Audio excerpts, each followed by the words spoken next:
Nos próximos capítulos de Três Graças, tudo começa quando Leonardo e Angélico se encontram novamente. E o clima entre os dois rapidamente se transforma em uma discussão acalorada. A rivalidade entre eles, que já vinha se intensificando por causa de Viviane, explode de vez. Leonardo chega ao local visivelmente irritado, ainda tentando entender como a situação da ex-namorada chegou a um ponto tão grave. Angélico, por sua vez, não perde a oportunidade de provocar. Ele acusa Leonardo de ter sido omisso durante todo o tempo em que Viviane enfrentava problemas e afirma que, se ele tivesse tomado uma posição firme antes, talvez as coisas não tivessem saído do controle. As palavras atingem Leonardo em cheio, e o rapaz reage imediatamente, elevando o tom da discussão. Agora, antes de continuar, já deixe nos comentários de qual cidade você está assistindo esse vídeo e qual o seu personagem favorito da novela até agora. Os dois trocam acusações duras, deixando claro que o ressentimento entre eles está longe de acabar. A discussão só não se transforma em algo ainda pior porque outras pessoas presentes conseguem intervir e separar os dois antes que a situação saia completamente do controle. Enquanto isso, Viviane tenta lidar com as consequências da prisão e com o peso das acusações que agora recaem sobre ela. Em meio ao turbilhão de acontecimentos, Zenilda se torna uma das poucas pessoas dispostas a ficar ao lado da jovem. Demonstrando firmeza e confiança, ela garante que fará tudo o que estiver ao seu alcance para ajudá-la a provar sua inocência. Zenilda procura acalmar Viviane, lembrando que a situação ainda pode ser revertida. Ela afirma que já está analisando todas as possibilidades legais para contestar a prisão e reunir provas que desmontem as acusações. O apoio da advogada traz um pequeno alívio para Viviane, que se sente menos sozinha naquele momento difícil. A notícia da prisão da farmacêutica logo se espalha e chega até Lígia. Quem conta tudo é Kellen, que relata os detalhes do ocorrido com evidente preocupação. Ao ouvir a história, Lígia reage com indignação. Para ela, a situação parece absurda, e a ideia de que Viviane possa ser culpada não faz sentido. Tomada pela revolta, Lígia começa a questionar quem poderia estar por trás daquela armação. Em sua visão, alguém está claramente tentando manipular os acontecimentos para incriminar Viviane e encobrir algo ainda maior. Paralelamente, Joaquim segue tentando se manter um passo à frente dentro do jogo de interesses que envolve todos os personagens. Em uma conversa reservada com Júnior, ele sugere uma estratégia curiosa, que o rapaz passe um tempo trabalhando na galeria ao lado de Maggie. A proposta tem um objetivo bem específico. Segundo Joaquim, essa seria a melhor maneira de observar de perto os passos de Casper, que continua levantando suspeitas. Júnior, que já vinha desconfiando de algumas atitudes do homem, considera a ideia com atenção. Para ele, a oportunidade de vigiar Casper de forma discreta pode ser exatamente o que faltava para confirmar suas suspeitas. Mesmo assim, ele sabe que precisará agir com cuidado para não levantar qualquer desconfiança. Enquanto isso, Casper se encontra com Bagdá para examinar o ferimento que o bandido sofreu recentemente. O homem foi atingido por um tiro e ainda tenta entender exatamente o que aconteceu naquele momento confuso. Ao observar a bala retirada do ferimento, Casper faz um comentário que deixa Bagdá intrigado.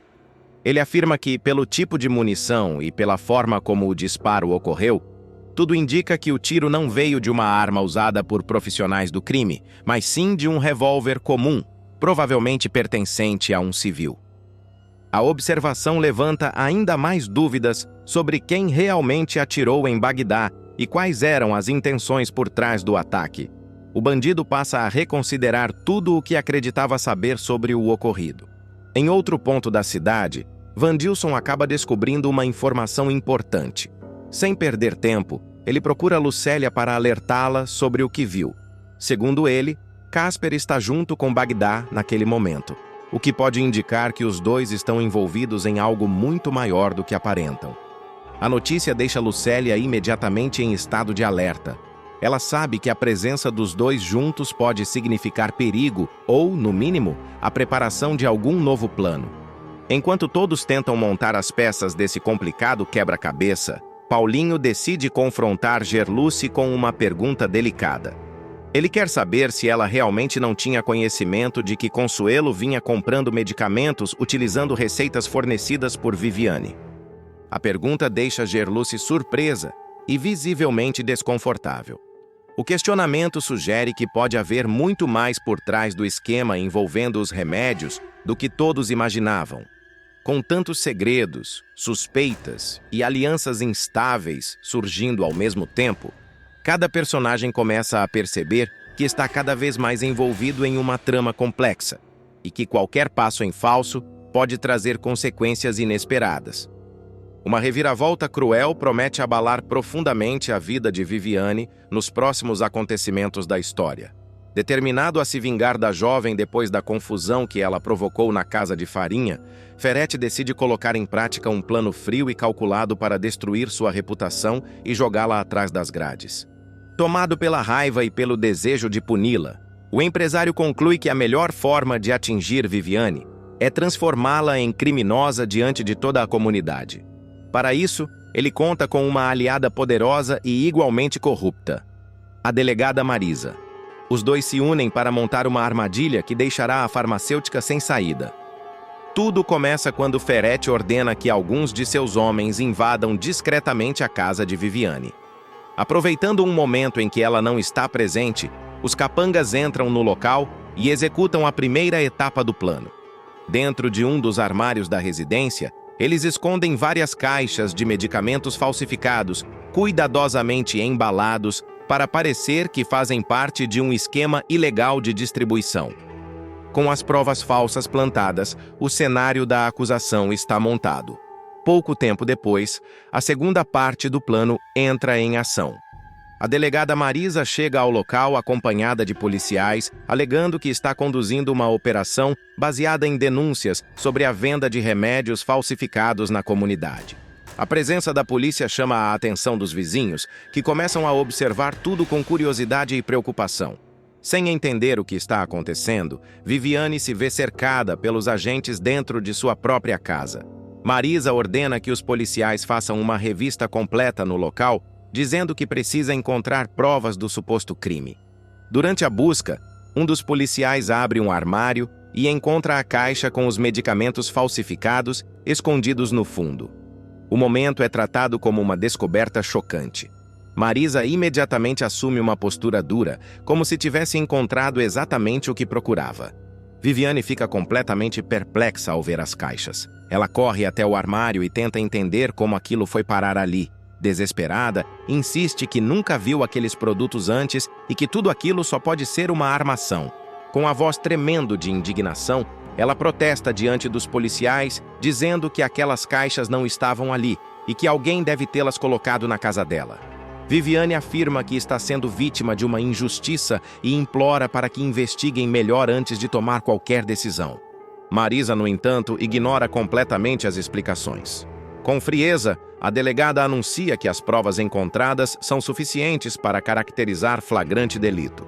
Sem demonstrar qualquer dúvida, ela declara que Viviane está presa por envolvimento com a distribuição de medicamentos falsificados e também por desviar remédios verdadeiros para venda ilegal.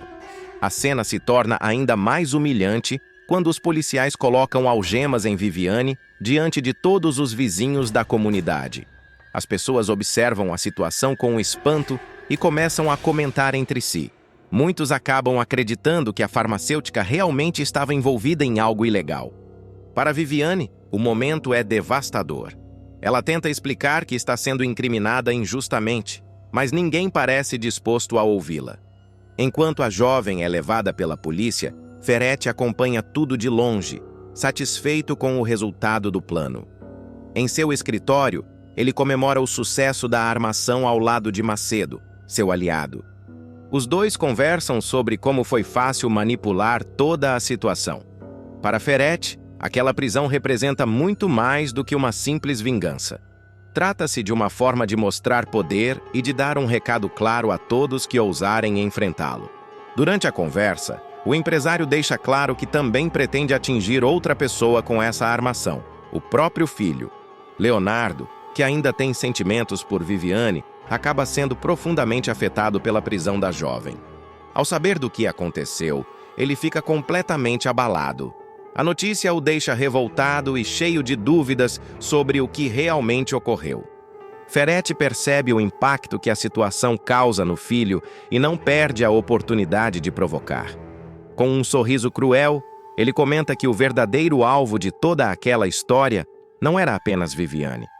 Segundo ele, ver a jovem sofrer na prisão também fará Leonardo sentir a dor das consequências de suas escolhas. Ferretti afirma que Viviane passará um tempo atrás das grades e que, no fim das contas, quem realmente vai sofrer será o próprio filho. Para o empresário, aquela é uma forma perfeita de punição. Apesar do golpe duro e da situação aparentemente sem saída, Viviane não ficará completamente desamparada. Assim que descobre o que aconteceu, a advogada Zenilda decide agir imediatamente para tentar reverter a injustiça.